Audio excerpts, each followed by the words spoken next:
Hello everyone, दृष्टि के teaching exam YouTube channel में एक बार फिर से आपका स्वागत है। मैं हूं गीतांजलि शुक्ला। जैसा कि आप सभी जानते हैं, हम यहाँ DSSB के एक खास सेगमेंट पर चर्चा कर रहे हैं। ध्यान रखिएगा, DSSB यानी दिल्ली अधीनस्थ सेवा चयन बोर्ड, इसमें जो ज्योग्राफी विषय है, इसके सोशल साइंस सेगमेंट के भीतर ध्यान रखिएगा, उसमें ज्योग्राफी एक विषय है। ज्योग्राफी में भी ध्यान क्या रखना है आपको, वे इंपॉर्टेंट टॉपिक जो आपकी परीक्षा की तैयारी के लिहाज से इंपॉर्टेंट हो सकते हैं, उन टॉपिक्स के हम यहाँ कंसेप्ट को समझने की कोशिश कर रहे हैं। उन टॉपिक्स के कंसेप्ट को यहाँ समझते हैं, जानते हैं। ठीक है, ध्यान रखिए, कंसेप्ट के साथ साथ उस टॉपिक से रिलेटेड जो भी तथ्य हैं जो इंपॉर्टेंट हो सकते हैं, उन तथ्यों को भी हम यहाँ देखते हैं, ताकि आप जब भी DSSB का एग्जाम देने जाएं तो आपको प्रश्नों को हल करने में आसानी हो, सहूलियत। ठीक है, अब आज हम किस खास टॉपिक पर चर्चा करने वाले हैं? तो देखिए, हमने प्रीवियस ईयर की जो क्लासेस की हैं उनमें हमने पृथ्वी के बारे में पढ़ा है। पृथ्वी में भी हमने सबसे पहले चर्चा कर रखी थी किसके बारे में, पृथ्वी पर विभिन्न जो काल्पनिक रेखाएं तय की गई हैं, काल्पनिक बिंदु तय किए गए हैं, उनके बारे में, है ना। और हमने इनमें अक्षांशों और देशांतरों के बारे में पढ़ा था। इसे हमने डिटेल से जाना था कि आखिर अक्षांश क्या होते हैं, देशांतर क्या होते हैं। इसकी आप वीडियोस देख सकते हैं। इस क्लास को पढ़ने से पहले आपको अक्षांश और देशांतरों के बारे में पता होना चाहिए। तो दृष्टि टीचिंग एग्जाम में ही आपको वो क्लासेस मिल जाएंगे, आप उन क्लासेस को देख लीजिएगा। ठीक है, उसी का अगला क्रम है, ध्यान रखिएगा। हमने कल क्या पढ़ा था कि मान लीजिए यह पृथ्वी है और पृथ्वी में हम देशांतर की यदि बात करें तो 0 देशांतर को हम प्रमुख याम्योत्तर के नाम से जानते हैं, या इसे हम मुख्य देशांतर के रूप में जानते हैं। मुख्य याम्योत्तर, प्रमुख याम्योत्तर या मुख्य देशांतर। ठीक है, और हमने इसके बारे में कल चर्चा किया था कि इसके पूर्वी हिस्से में, यानी जो प्रमुख याम्योत्तर है 0 डिग्री देशांतर है, इसके यदि आप पूर्वी हिस्से की ओर या पूर्वी हिस्से की ओर जा रहे हैं तो समय क्या होगा, समय आगे होगा, यानी समय बढ़ेगा। और यदि आप इसके पश्चिमी देशांतर की तरफ जा रहे हैं, पश्चिमी देशांतरी रेखाओं की तरफ आगे की ओर बढ़ रहे हैं, या इन देशांतरी रेखाओं में कोई स्थान स्थित है, तो इन देशांतरी रेखाओं में स्थित स्थानों पर समय क्या होगा, घटेगा, समय पीछे चलेगा। और हमने इसकी यह भी देखा था कि यदि आप मुख्य याम्योत्तर रेखा की 1 डिग्री आगे बढ़ रहे हैं पूर्व की ओर, ध्यान रखेगा 1 डिग्री ईस्ट की ओर है, तो समय मुख्य याम्योत्तर रेखा से 4 मिनट ज्यादा होगा, क्योंकि हमने कैलकुलेशन कर रखा था कि पूरी पृथ्वी 360 डिग्री घूम रही है, 360 डिग्री की है ना, और 1 डिग्री पृथ्वी को घूमने में कितना टाइम लगता है, 4 मिनट लगता है ना।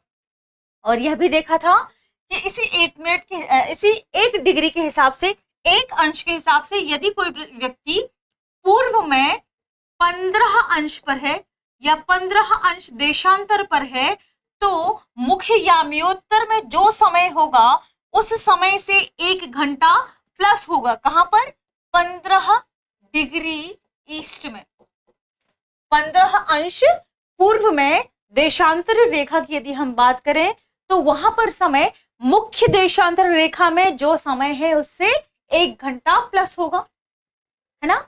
इसी में 1 डिग्री के हिसाब से 4 मिनट क्या होता जाता है, बढ़ता जाता है।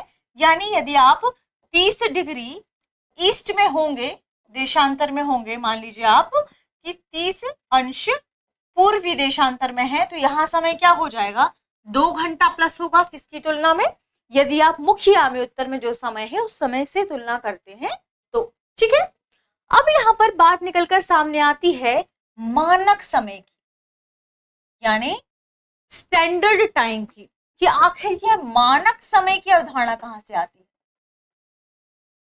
स्टैंडर्ड टाइम, देखिए हम सभी जानते हैं, जब हमने देशांतर के बारे में पढ़ा था तो हमने क्या समझा कि मान लीजिए, देखिए देशांतर के बारे में यह तो तय है कि देशांतर मध्य में क्या है, इनके बीच की दूरी अधिक है, और जैसे जैसे ये ध्रुवों के नजदीक जाते हैं तो इनकी बीच की दूरी क्या होती जाती है, कम होती जाती है, और ध्रुवों पर एक ही बिंदु पर ही जाकर मिल जाते हैं। किसी भी देशांतर की बात करें, मान लीजिए यह एक अंश ईस्ट है और यह एक अंश वेस्ट है, ठीक है, ये पश्चिम की ओर और ये पूर्व की ओर। यदि हम एक अंश पूर्व की ओर जा रहे हैं 4 मिनट प्लस होगा मुख्य याम्योत्तर की तुलना में, है ना। अब एक इंपॉर्टेंट बात कि इस पूरे याम्योत्तर में 1 डिग्री जिस भी स्थान पर जाएंगे आप, वहां पूरे ही स्थान पर समय क्या होगा, एक जैसा होगा। स्थानीय समय क्या होगा, इस एक याम्योत्तर में क्या होगा, एक जैसा होगा। लेकिन जैसे जैसे आप देशांतरों की दूरी या देशांतरों का अंतर यहाँ बढ़ता जा रहा है, वैसे वैसे इन देशांतरों में समय भी क्या हो रहा है, बदल रहा है। पृथ्वी की इसी गति के अनुसार जैसे ही आप देशांतर से आगे बढ़ रहे हैं, वैसे वैसे समय क्या होता जाता है, बदलता जाता है। देशांतरों की यदि हम बात करें तो विभिन्न देशांतरों में समय क्या हो रहा है, बदल रहा है। मान लीजिए 0 अंश देशांतर है, इससे 15 अंश देशांतर पूर्व की ओर, 30 अंश देशांतर पूर्व की ओर, 15 अंश देशांतर पश्चिम की ओर और 30 अंश देशांतर पश्चिम की ओर। ये हमने कुछ लकीरें खींची है, देशांतर रेखाएं खींची, ठीक। तो इस पूरे देशांतर में तो समय एक ही होगा। मान लीजिए यहाँ दोपहर का 12 बजा है, तो 15 अंश देशांतर में कितना बजा होगा, 1 बजा होगा, ठीक। अब 15 और 30 के बीच में जो भी देशांतर होंगे, क्योंकि सभी देशांतरी रेखाएं होंगी, एक भी होगा, 2 3 4 5 6 7 8 9 10 ऐसे करके यहाँ सारी देशांतर रेखाएं होंगी। और सभी देशांतर रेखाओं में जैसे पृथ्वी घूम रही है, ध्यान रखिएगा, इन सभी देशांतर रेखाओं में समय क्या होगा, अलग अलग होगा। एक अंश के हिसाब से 4 मिनट समय क्या हो रहा है, बढ़ जा रहा है पूर्व की ओर। और यहाँ 1 डिग्री के हिसाब से वेस्ट में समय क्या हो रहा है, कम हो रहा है। क्योंकि अगर मान लीजिए कि मुख्य याम्योत्तर में दोपहर के 12 बजे हैं, तो 15 डिग्री वेस्ट में सुबह के 11 बजे होंगे, ठीक है। 30 डिग्री वेस्ट में सुबह के कितने बजे होंगे, 10 बजे होंगे। और इस तरह देशांतरों में अंतर आ जाता है। देशांतरों के हिसाब से किसमें, समय में भी अंतर आता है। यहाँ का जो स्थानीय समय है वह भी क्या होगा, अलग अलग हो जाता है। तो देशांतरों में अंतर आने की वजह से, देशांतरों में डिफरेंस आने की वजह से, अलग अलग देशांतर होने की वजह से समय में भी भिन्नता पाई जाती है ना। अब ये समस्या कैसे उत्पन्न हुई कि मानक समय की अवधारणा है। जब हमने देखा कि हमारे ही देश की यदि हम बात करें, हम भारत की बात करते हैं, दूर कहीं नहीं जाते हैं, भारत की एग्जाम्पल की बात करते हैं। मान लीजिए यह भारत है,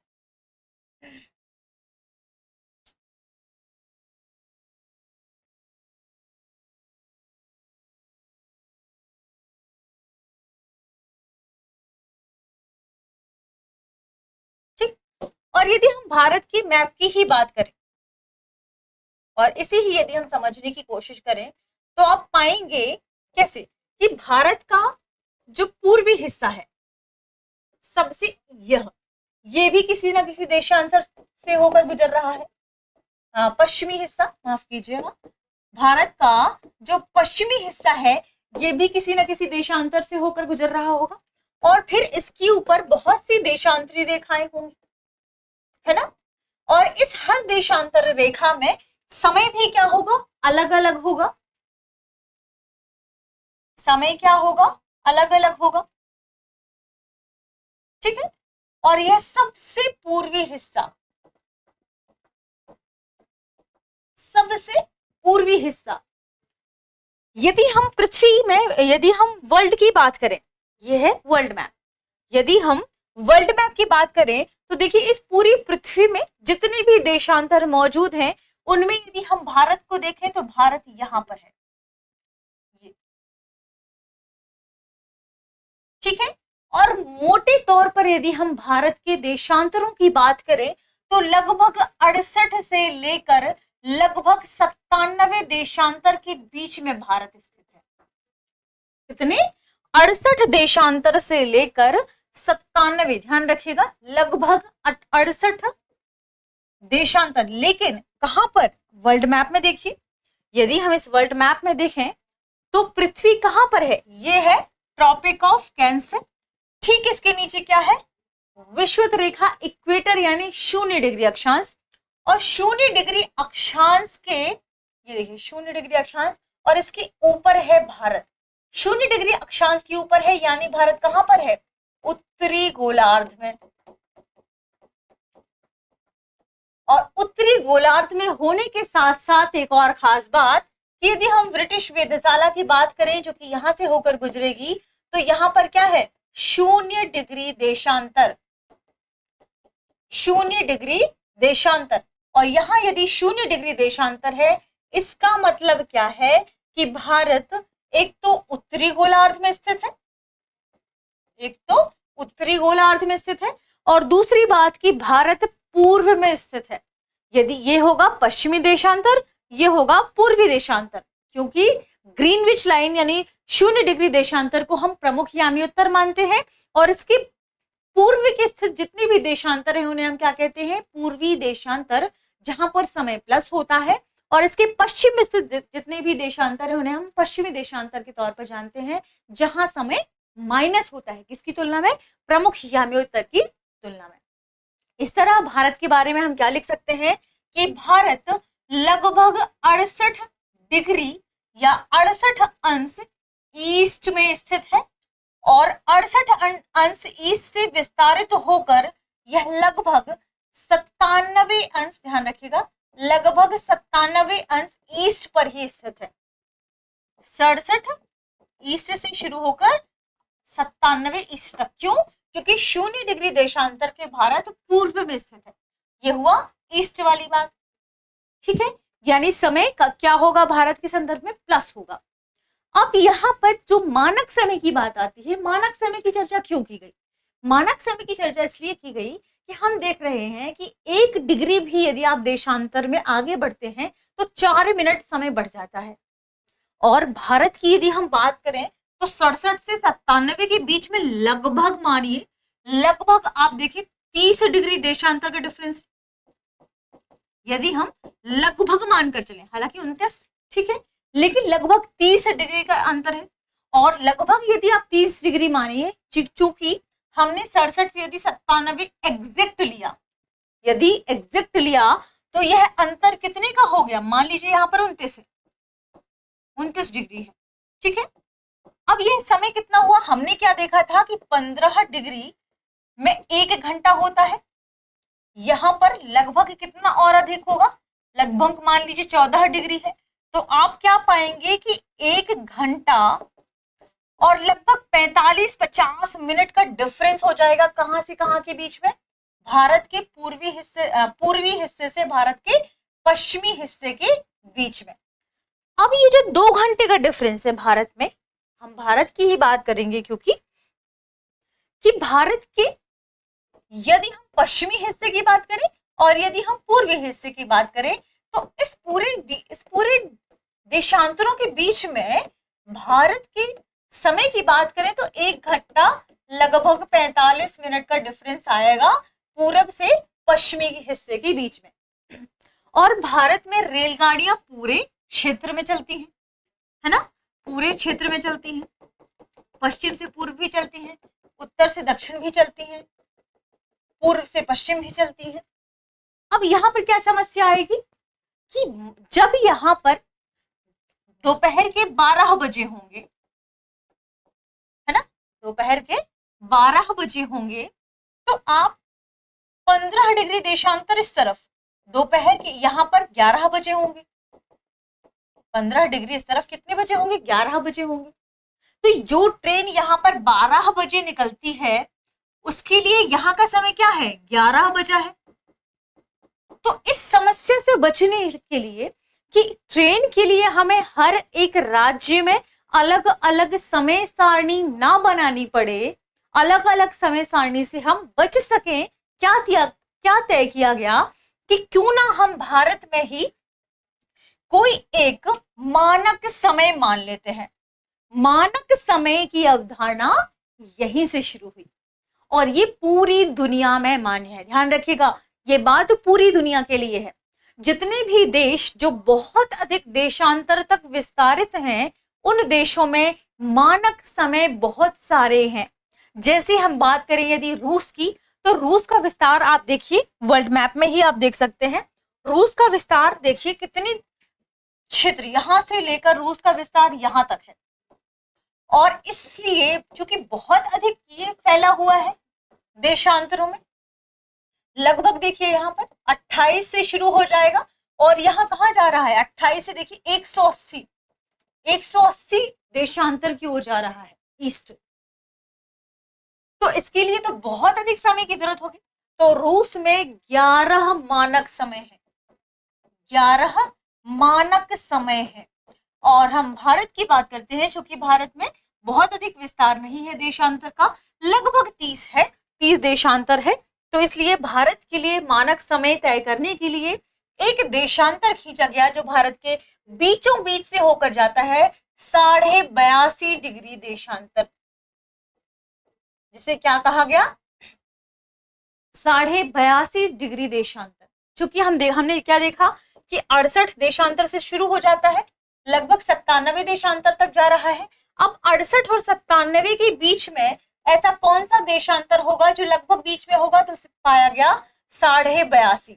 इसलिए 82.5 देशांतर को भारत में मानक समय के लिए तय किया गया कि पूरे भारत में 82.5 देशांतर जो भी होगा, उस देशांतर में जो स्थान होंगे, जो स्थानीय क्षेत्र होगा, वहां जो भी समय होगा, वह समय पूरे भारत के लिए मान्य होगा।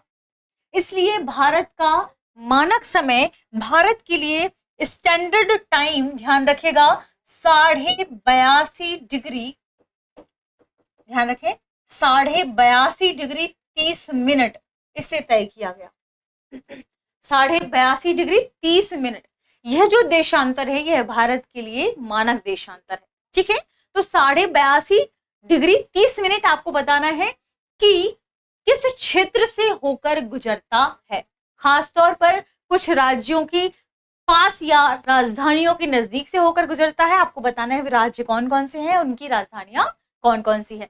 अब आपके लिए यहाँ पर एक और प्रश्न, चूंकि भारत के बीचों बीच से होकर गुजर रहा है 82.5 डिग्री 30 मिनट, यहाँ पर जो समय होगा अभी, यानी अगर हम अभी की समय की बात करें, जब आप ये वीडियो देख रहे होंगे, तो जो समय आपको दिख रहा होगा आपकी घड़ी में, वह समय कौन सा समय है, वह समय 82.5 डिग्री जो देशांतर है, वहां पर जितना बजा है वो वह समय है। जबकि आपके देशांतर के पास समय अलग होगा, ध्यान रखिएगा। यानी यदि आप यह वीडियो दिल्ली में बैठकर देख रहे हैं और दिल्ली का देशांतर तो अलग होगा, 82.5 30 मिनट तो होगा नहीं। तो आप समझिए कि अभी मान लीजिए कि आप दोपहर में 1 बजे यह वीडियो देख रहे हैं और 1 बजे आप जो समय देख रहे हैं वह समय कहाँ का है, वह 82.5 डिग्री 30 मिनट जो देशांतर है, वहां पर कितना बजा है, ये वही समय है। तो उस 82.5 डिग्री 30 मिनट को एक स्टैंडर्ड टाइम के रूप में हमने मान लिया, एक मानक समय के लिए हमने समय के रूप में हमने इसे डिसाइड कर लिया, और वही मानक समय पूरे भारत के लिए मान्य होता है। क्यों मान्य होता है ये भी समझिए, क्योंकि इतनी सारी रेलगाड़ियां चलती हैं, इन रेलगाड़ियों के लिए अलग अलग समय सारणी बनाना मुश्किल हो जाता। तो इस तरीके से कई ऐसे देश हैं जो ऐसी मान्यताओं पर काम कर रहे हैं। तो आप इस बात को भी समझिए कि यदि मान लीजिए कि आप किसी क्षेत्र में बैठे हैं, अभी T20 वर्ल्ड कप भी हुआ है और T20 वर्ल्ड कप अलग अलग देशों में खेला गया है ना। अगर हम T20 वर्ल्ड कप की बात करें और मान लीजिए कोई मैच इंग्लैंड में हो रहा होगा, वहां के हिसाब से मैच शाम को 5 बजे शुरू होता है। मान लीजिए कि आपने इंग्लैंड में कोई मैच देखा। इंग्लैंड अब देखिए कहां पर है, यूरोप के मैप में आप इंग्लैंड की बात कर रहे हैं। ठीक, आप किसी क्षेत्र के, या मान लीजिए इंग्लैंड की ही हम बात कर लेते हैं क्योंकि आप क्रिकेट के माध्यम से अपने आप को ज्यादा कनेक्ट कर पाएंगे। ठीक है, मान लीजिए इंग्लैंड में क्या हो रहा है, मैच हो रहा है और इंग्लैंड में यह मैच दोपहर में 12 बजे शुरू हो रहा है। दोपहर में 12 बजे शुरू हो रहा है। तो भारत में यह टाइम डिफरेंस देशांतर के हिसाब से कितना होगा? देखिए, इंग्लैंड की यदि हम देशांतर की बात करें 0 डिग्री के लगभग नजदीक से है, लेकिन भारत कहां पर है? भारत के लिए मानक समय क्या है? 82.5 डिग्री 30 मिनट। अब 82.5 डिग्री और 0 डिग्री से अंतर देखिए कितना होगा। हमने क्या देखा था कि 15 डिग्री में कितना डिफरेंस होगा? 1 घंटे का। 82 डिग्री में लगभग कितना डिफरेंस होना चाहिए? 15 से आप डिवाइड करिए, लगभग 5 घंटे 30 मिनट। 5 घंटे 30 मिनट। तो जब यहां दोपहर में 12 बज रहा है, 5 घंटे 30 मिनट बाद भारत में कितना बजेगा? 5 2 7। ध्यान रखिए, इसी समय पर 2 बजे ही भारत में कितना समय होगा? 7:30। यानी जब इंग्लैंड में मैच शुरू हो रहा है 2 बजे, तो हम भारत में कितने बजे देखते हैं इस मैच को? 7:30 बजे। ये क्यों हो रहा है? ये देशांतर की वजह से ही हो रहा है, ये इसी टाइम डिफरेंस की वजह से ही हो रहा है, भारत के मानक समय की वजह से ही हो रहा है। ठीक है, यदि हम इस 82.5 डिग्री को भी अपना मानक समय नहीं मानते और हमने 68 डिग्री को ले लिया होता, तो ये समय और कम हो जाता हमारे लिए। यही अंतर है क्या? मानक समय। और यही अंतर है कि देशांतर के माध्यम से कैसे समय बदलता है।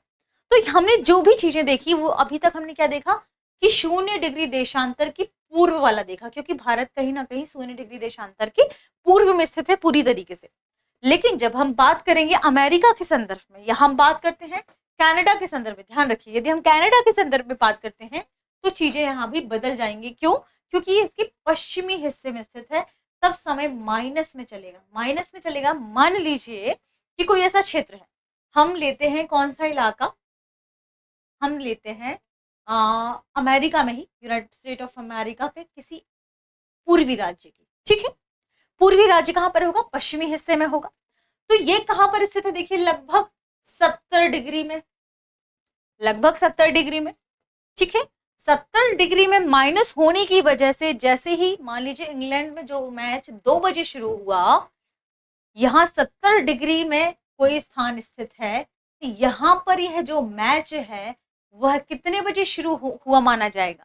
स्टैंडर्ड टाइम के हिसाब से मानकर चलेंगे तो जो ये 0 डिग्री देशांतर के बाद 70 डिग्री, तो आप कैसे कैलकुलेट करते हैं? 15 डिग्री के हिसाब से कैलकुलेट करते हैं।